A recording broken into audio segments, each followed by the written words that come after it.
Hello everyone, my name is Dr. Aditya Melti. I got an All India rank of 150 in NEET PG 2024, an All India rank of 750 in November INI set, and an All India rank of 2500 in May INI set.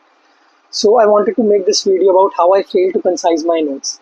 So actually I was one of those students जिसने जब अपनी preparation start करी थी तो YouTube की videos देख के ये मुझे लगता था कि अपने जो माइनर नोट्स होते हैं दो they should be approximately 25 to 35 pages के माइनर सब्जेक्ट्स के नोट्स और मेजर सब्जेक्ट्स के नोट्स आपके अंडर 140 या 150 खत्म होने चाहिए, तभी वो लास्ट टाइम पे रिवाइजेबल होते हैं, तभी आप लास्ट टाइम पे एग्जाम में अच्छा परफॉर्म कर पाओगे। अगर आपने अपने नोट्स इतने कंसाइज अपने प्रिपरेटरी टाइम में नहीं किए तो आपको फाइनली जाके बहुत ज़्यादा मुश्किल होगी। Now I was a student जो कभी अपने नोट्स कंसाइज कर नहीं पाता था, तो जब मैंने अपनी प्रिपरेशन शुरू करी थी तो concising my notes down to 35-40 pages was a very scary task for me. So तो I experimented a little with my preparation, and now when the NEET PG results are out there and when the NEET PG results have been declared, I wanted to make this video about for someone who might be going through the same things which I went through. So yes, this video is on how I failed to concise my notes. So let's begin with few questions, right? And let's see how we answer them. So how important is concising notes? अब मैं इसको answer करूंगा उस हिसाब से जो जब मैंने अपनी प्रिपरेशन स्टार्ट करी थी तो मैं जिस मेंटल फेज में था। How important is concising notes? It is very important. Okay, this would be my first answer. Is it possible to clear the exams without concising notes? No. This is what I used to think when I started my preparation कि अगर मेरे notes बहुत ज़्यादा छोटे नहीं होंगे 35-40 पन्नों के माइनर सब्जेक्ट्स के नोट्स और मेजर सब्जेक्ट्स के नोट्स 150 पन्नों में, तो I won't be able to clear my subjects. Marrow rapid revision are themselves, the notes of marrow rapid revision are themselves far too broad. We need to further concise marrow rapid revision notes. Then they need further concising. I thought yes, they did need further concising. जब मैंने obs and gynae पढ़ा था तो 100 पन्नों की obs थी approximately और इतनी ही पन्नों की गायनी थी, तो 200, 250, 200, 220 पन्ने तो सिर्फ ऑब्स एंड गायनी की हो रहे थे। तो मुझे लगा कि yes, Marrow rapid revision further needs concising. Is it is impossible to clear the subjects if you don't revise all the 19 subjects in the last week. ये मतलब अब जिस भी लिटरली कोई भी यूट्यूब वीडियो या किसी से भी आप अपना ओपिनियन लेने की कोशिश करोगे कि इज इट पॉसिबल कि अगर मैं आखिरी हफ्ते में अपने सारे सब्जेक्ट्स रिवाइज ना कर सकूं उसके बाद भी मेरे लास्ट में रैंक ठीक आए, तो सब मना कर देंगे कि नहीं, कि लास्ट वीक में आपको कम से कम 1 रिवीजन या 2 रिवीजन अपने पूरे नोट्स की करनी है, उसके बाद एग्जाम में जाके उल्टी कर आनी है और सारी चीज़ें कर आनी है, तभी आपके फाइनली अच्छे मार्क्स आएंगे। तो मैं भी जब अपनी प्रिपरेशन शुरू कर रहा था तो I was a very firm believer of the fact कि मैं चाहे कोई भी अपने नोट्स बनाऊँ या चाहे कोई भी अपना रिसोर्स सेट करूँ, मुझे आखिरी हफ्ते में तो 1 से 2 बार रिविजन करनी है। तो मेरा ओपिनियन था कि yes, it is impossible to clear the exam अगर मैं लास्ट के 2 हफ्तों में उनको रिवाइज नहीं करता हूँ तो। ठीक है, तो अपनी पूरी प्रिपरेटरी फेज में जब मैंने इन सब क्वेश्चंस का आंसर बहुत क्लियर था मेरे को कि यही होना है, तो मैं क्या करता था कि जब मैंने मैरो की first read the, marrow rapid revision की, तो मुझे बहुत सारे सब्जेक्ट्स में बहुत ज़्यादा बड़े लगे। मुझे लगा कि इनको फर्दर कंसाइज करने की ज़रूरत है। मेरे को ध्यान है कि मैं एक दिन सुबह सुबह ऑब्स एंड गायनी मैंने एक बार मैरो रैपिड रिविजन से एक रीड कर ली थी अपनी पहली, तो जब मैं उसकी दूसरी रीड करने बैठा तो मैं अपने मन में ये बना के बैठा था कि आज मैं इसको पूरा कंसाइज करूंगा। I would bring it down to 10 pages 12 pages, क्योंकि मैंने अपने कुछ फ्रेंड से बात करी, मैंने यूट्यूब पे कुछ लोगों का इंटरव्यू देखा, तो उन्होंने मुझे ये बताया कि उनके जो ऑब्स एंड गायनी के नोट्स थे वो 9 से 10 पन्नों के अंदर कंसाइज थे, तो वो उसी 9 से 10 पन्नों को बार बार रिवाइज कर लेते थे और they were able to score good in grand tests, they were able to score good in the final exam. तो मेरा भी मेंटल मेकअप ये था कि मुझे आज रात तक इसको 9 से 10 पन्नों में खत्म करना है। 3 घंटे बाद मुझे ये रियलाइज हो गया कि जो मैंने 10 पन्नों का कंसाइज करा है वो 10 के 10 पन्ने मैंने सेम टू सेम लिख दिए। मुझे नहीं समझ आ रहा कि मुझे क्या कंसाइज करके लिखना है, मुझे नहीं समझ आ रहा कि कौन सा पॉइंट इंपॉर्टेंट है, कौन सा पॉइंट मैं छोड़ सकता हूँ। तो इन 3 घंटे बाद मुझे ये एक चीज़ रियलाइज हो गई कि मुझे जो नोट्स बने बनाए मिल गए हैं, मैं उनको और फर्दर कंसाइज नहीं कर सकता। जो नोट्स मेरे को मैरो रैपिड रिविजन में प्रिंट आउट फॉर्म में मैंने निकाल लिए या PDF में मैंने निकाल लिए, I can not concise my notes further. I am a person जो अपने नोट्स बना सकता है वीडियो देख के, लेकिन उनको कंसाइज नहीं कर सकता।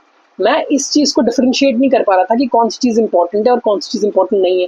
और दूसरा सब्जेक्ट भी ऑब्स एंड गायनी जैसा सब्जेक्ट जिसमें किसी भी नुक एंड क्रैनी से क्वेश्चन बन सकता है, जिसमें लिटरली वो कुछ भी उठा के दे सकते हैं और आपको वो चीज़ पता होनी चाहिए, और 20 to 25 क्वेश्चन से आप रिस्क नहीं ले सकते।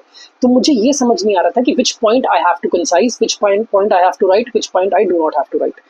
तो उस दिन मैंने एक चीज़ डिसाइड कर ली कि when I am not able to concise my notes, I have to use the resource that I have. अब मैरो ऑब्स एंड गायनी के लिए अच्छा ही है, जो मैरो का रैपिड रिविजन है वो those are one of the gold standard resources for obs and gynae, those are one of the gold standard resources for surgery। तो मैं उन सब चीज़ों को कंसाइज नहीं कर सकता। तो अपने मन में मुझे कहीं ना कहीं ये बहुत चीज़ क्लियर हो गई थी कि I have to make use of these notes without concising them because I am failing to concise them. तो अब नीचे आके दूसरी चीज़ देखते हैं कि हाँ, तब मेरे मन में ये चीज़ आई कि why do I actually have to bring all my notes down to 9 or 10 pages, why do I have to make sure कि मेरे सारे माइनर सब्जेक्ट्स 35 पेजेस में ही खत्म हो और मेजर सब्जेक्ट्स अंडर 100 पेजेस में खत्म हो या 125 पेजेस में खत्म हो। क्योंकि just because everybody is doing it does not make it right, and just because nobody is doing it doesn't make it wrong either. You have to follow your mind and not follow the crowd. दूसरी चीज ये है कि you do not have to conform. ठीक है, conformity is doing what everybody else is doing, because सब BTR से integrate करना जानते हैं, वो इंटीग्रेट कर ले रहे हैं, तो आपको भी BTR पढ़ के उसको इंटीग्रेट करना है। सब अपने नोट्स कंसाइज कर रहे हैं, तो आपको भी अपने नोट्स कंसाइज करने हैं, उन्हें 9 पन्नों 10 पन्नों में खत्म करना है, जाके आखिरी हफ्ते आप रिवाइज कर सको। You don't have to confirm, आपको अपना कंफर्ट जोन देखना है जिसमें आप कंफर्टेबल हो, आपको अपनी स्ट्रेंथ देखनी है, आपको अपनी वीकनेस देखनी है और उन स्ट्रेंथ्स और वीकनेस पे काम करना है, जो कि सबकी इंडिविजुअल होती है। मेरी वीकनेस ये थी कि मैं कंसाइज नहीं कर सकता notes. I was very clear about the fact. अब 3 घंटे बाद मैं क्लियर हो गया था कि I won't be able to concise the notes. मैं ऑब्जन गायनी की नहीं कंसाइज कर पाया जो मैंने अच्छे से पढ़ी हुई है, तो वो सब्जेक्ट सर्जरी जैसे सब्जेक्ट्स हो गए, मेडिसिन जैसे सब्जेक्ट्स हो गए, जो इतने बड़े इतने वास्ट हैं, वो तो कहाँ ही कंसाइज होंगे। I was very clear about the fact. तो ये तो अब फाइनली कि how big were my notes, मैंने पेज नंबर अपने नोट्स के कितने पन्नों के मेरे नोट्स थे, मैंने वो चीज़ नोट करी है। तो this is how big my notes were. ठीक है, anatomy was of 60 pages, biochem was approximately of 90 pages, physiology was of 150 pages and 30 pages. मैंने 150 पेजेस मेन नोट से करे थे और CNS जो था वो रिविजन नोट से करा था, तो 30 pages of revision notes. Micro 125, patho 100। अब ये सब में सबसे इंपॉर्टेंट देखने की बात है कि surgery was of 600 pages, in fact 600 plus pages. Obs and gynae was 200 plus pages. Pharmacology was 350 plus pages. I use main notes for pharmacology, I use main notes for surgery. अगर आप PSM देखोगे तो 100 pages of main notes, जो पहली 2 units थी those were from main notes 100 pages, बाकी revision notes of 100 pages. तो अगर आप टोटल मिला के देखोगे तो आपको इसको देख के ये पता लगेगा कि ये नोट्स बहुत ज्यादा कंसाइज नहीं है। 600 plus pages for surgery, 200 plus pages for obs and gynae, और मैंने लास्ट आखिरी हफ्ते तक यही रिवाइज किया। तो जो मैंने अपने लास्ट वीक का या लास्ट मंथ का शेड्यूल ऐसे बनाया था कि मैं अपने वीकेस्ट सब्जेक्ट्स और वो सब्जेक्ट्स जो एग्जाम के लिए बहुत ज़्यादा ज़रूरी है, मैं उनको आखिरी 5 से 6 दिन का टाइम दूँ, क्योंकि मेरे को पता था कि मैं लास्ट हफ्ते में अगर अपना पूरा जोर भी लगा दूं तो भी अपनी सारी चीज़ें रिवाइज नहीं कर सकता। मैं अपनी नोट्स 2 बार लास्ट हफ्ते में नहीं पढ़ सकता। I was very clear about the fact. So this brings to us brings us back to how big your notes have to be. You have to know your weaknesses and you have to know your strengths. मेरी weakness थी कि मैं notes concise नहीं कर सकता, मेरी weakness थी कि मैं आखिरी हफ्ते में सारी चीज़ें रिवाइज नहीं कर सकता, मेरी वीकनेस थी कि I was a person who could not differentiate what was important from what is not important. मुझे बहुत फोमो होता था। ठीक है, and you have to work on both. You have to work on weaknesses, you have to work on your strengths, you have to strengthen your strengths, and you have to strengthen your weaknesses as well, and you have to accept your truth, right? कि मेरा truth था कि मैं चीज़ें नहीं कर सकता, तो मैं चीज़ें नहीं कर सकता। तो जब मैंने अपने नोट्स डिसाइड करे तो मैंने एक चीज़ बहुत स्मार्टली डिसाइड करी। मैंने वो सब्जेक्ट्स डिसाइड किए जिन पे मैं कट डाउन नहीं कर सकता। मेरे हिसाब से आप सर्जरी पे कट डाउन नहीं कर सकते, 25 क्वेश्चन आते हैं। मेरे हिसाब से आप ऑब्स एंड गायनी पे कट डाउन नहीं कर सकते, 25 क्वेश्चन आते हैं। मेरे हिसाब से आप फार्मा पे कट डाउन नहीं कर सकते, वो मेडिसिन फिजियोलॉजी को इंटीग्रेट करता है। मेरे हिसाब से आप माइक्रो पे कट डाउन नहीं कर सकते, बायोकेम पे कट डाउन नहीं कर सकते। तो जब मुझे पता था कि मैं इन सब्जेक्ट्स पे कट डाउन नहीं कर सकता, मैं इन सब्जेक्ट्स को कंसाइज नहीं कर सकता, मैं ये रिस्क नहीं ले सकता कि मैं कोशिश करूँ कि मैं सर्जरी कंसाइज कर लूँ, मैं कोशिश करूँ कि मैं ऑब्स एंड गायनी कंसाइज कर लूँ और आखिर में मेरे क्वेश्चन छूट जाए, या आखिर में मेरा कोई ऐसा चीज़ छूट जाए जो मेरे नोट्स में लिखा हो और मैंने अपने कंसाइज नोट्स में ना लिखा हो। तो मैंने इसलिए कोई नोट्स कंसाइज करने की कोशिश नहीं करी।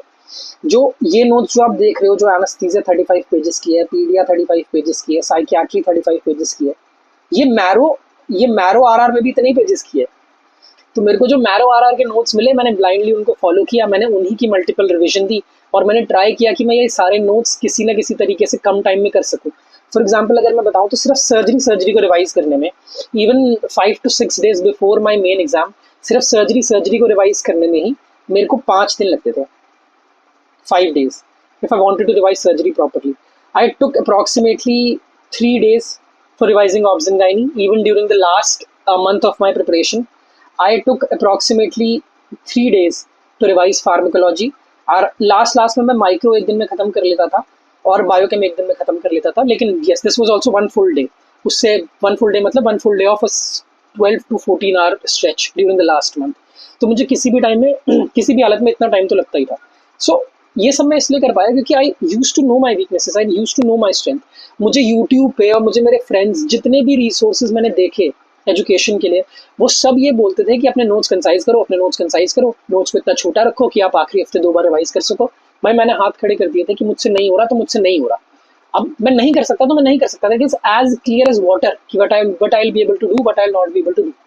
सो जो मैं सजेस्ट करूंगा किसी भी उसको, मैं करूंगा कि एक्सपेरिमेंट. ठीक है, एक्सपेरिमेंट विद योरसेल्फ. अगर आप अपनी प्रिपरेशन अभी शुरू कर रहे हैं तो ट्राई कंसाइजिंग नोट्स. बहुत सारे लोग ऐसे होते हैं जो बहुत अच्छे कंसाइज नोट्स बना लेते हैं, जो अपनी 20th नोटबुक और कहीं से बना लेते हैं, जो अपने शॉर्ट नोट्स कहीं से बना लेते हैं, वो उन्हीं को फाइनली रिवाइज करते हैं. Some people are very great at concising, you could be one of those people. ठीक है, so you have to experiment with yourself. एक दिन दो दिन दो नोट्स कंसाइज करने की कोशिश करो. अगर चीजें कंसाइज नहीं होती तो एक्सेप्ट इट कि नहीं हो रही कंसाइज, कोई और तरीका निकालेंगे. तो बेसिकली आपको ये जानना है कि देयर इज वन डेस्टिनेशन, ठीक है, and you are here. So there is one destination. अब इस डेस्टिनेशन पे पहुंचने के लिए सबके अपने अलग अलग रूट हो सकते हैं. ठीक है, हो सकता है कि आप थोड़ा सा लंबा रूट से आओ और कोई ऐसे स्ट्रीमलाइन रूट से पहुंच जाए. जरूरी नहीं है कि सब एक ही रूट फॉलो कर रहे हैं तो आपको भी एक ही रूट फॉलो करना है. आपका अपना पर्सनली कोई रूट अलग हो सकता है इसी डेस्टिनेशन तक पहुंचने का. सब बीटीआर कर रहे हैं, सब बीटीआर को इंटीग्रेट कर रहे हैं अपने मेन नोट्स के साथ किसी तरीके से. तो और आपको भी बिल्कुल सेम ही चीज़ करनी है. सब बीटीआर कर रहे हैं, आपको बीटीआर करना है. सब टीएनडी करते हैं, आपको टीएनडी करना है. सब अपने नोट्स कंसाइज करते हैं, आपको अपने नोट्स कंसाइज करने हैं. नहीं करोगे तो बहुत बड़ी प्रॉब्लम हो जाएगी. तो ये सब चीज़ें नहीं है. Nothing is true for everybody. हो सकता है कि आपका ट्रूथ कुछ अलग हो, बट आपको क्या करना है, आपको एक्सपेरिमेंट करना है. जब तक आपके पास टाइम है आप कोशिश करो कि आप ज़्यादा गलतियाँ अपने प्रिपरेटरी फेज में कर लो. अगर मैं वो 3 घंटे या 2 घंटे बैठता नहीं अपना ऑब्जन यानी कंसाइज करने, तो मुझे कभी ये पता ही नहीं चलता कि मैं कोई नोट्स अपने कंसाइज नहीं कर सकता. तो मैं कभी अपनी प्रिपरेटरी स्ट्रैटेजी बदलता ही नहीं. आपकी strategy is not a hard and fast कोई फिक्स्ड चीज़, वो continuously throughout the time change होती रहेगी. तो you have to know your weaknesses and you have to know your strength and you have to work accordingly. You have to fail multiple times during your preparation, जाके exam time पे fail ना करो. और last पे always remember कि you have to study with the motto of no regret. मतलब नहीं है कि कोई क्या रैंक आएगी, डिपेंड नहीं करता कि कौन सी रैंक आएगी क्या नहीं आएगी. You have to study. So because when you sleep at night you should not have any regret in your mind. ठीक है, जब आप एंजॉय कर रहे हो तब एंजॉय करो, जब आप पढ़ रहे हो तब आप पढ़ो. Thank you.